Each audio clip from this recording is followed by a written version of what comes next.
The second really useful part of TLC is to identify an unknown compound. So you might recall from the laboratory in which we did the extraction, we did an acid-base extraction and we had a neutral compound that was carried through. So this is the neutral compound that was carried through, and we're not sure what it is. It gave us the possibility that it could be either fluorine, fluorinone, or biphenyl.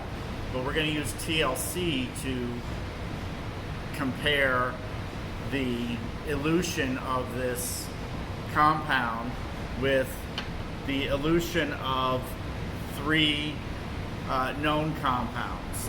The elution of fluorine, the elution of fluorinone, and the elution of biphenyl.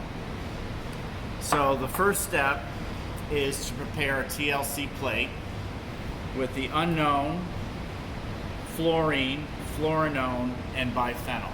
I'm going to pause while I'm spotting the plates. Okay, I've successfully spotted the plate with the unknown fluorine, fluorinone, and biphenyl. Then I'm going to put the plate into the TLC chamber using hexanes as the eluent solvent. I'm going to let that develop for a minute and a half.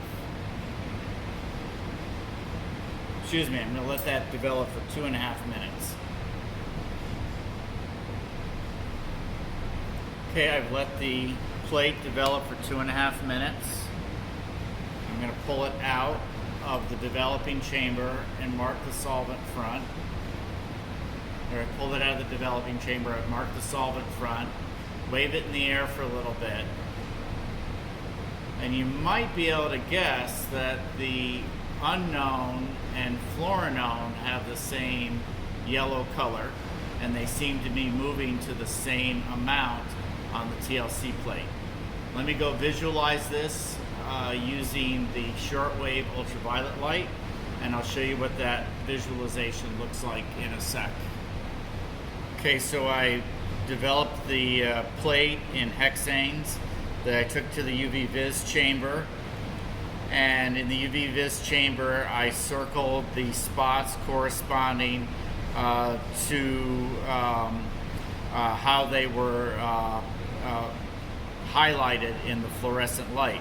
So you can see the unknown is right here. Fluorine moves up pretty far relative to the solvent front. Fluorinone moves to the same extent as the unknown, and biphenyl moves just a little bit further than fluorine. So we could tell that there's probably some similarity between the unknown and fluorinone by this TLC experiment. So I'll let you decide what the unknown is. Is it fluorine, is it fluorinone, or is it biphenyl? I'm going to next run the unknown for all of the samples in the class versus fluorinone.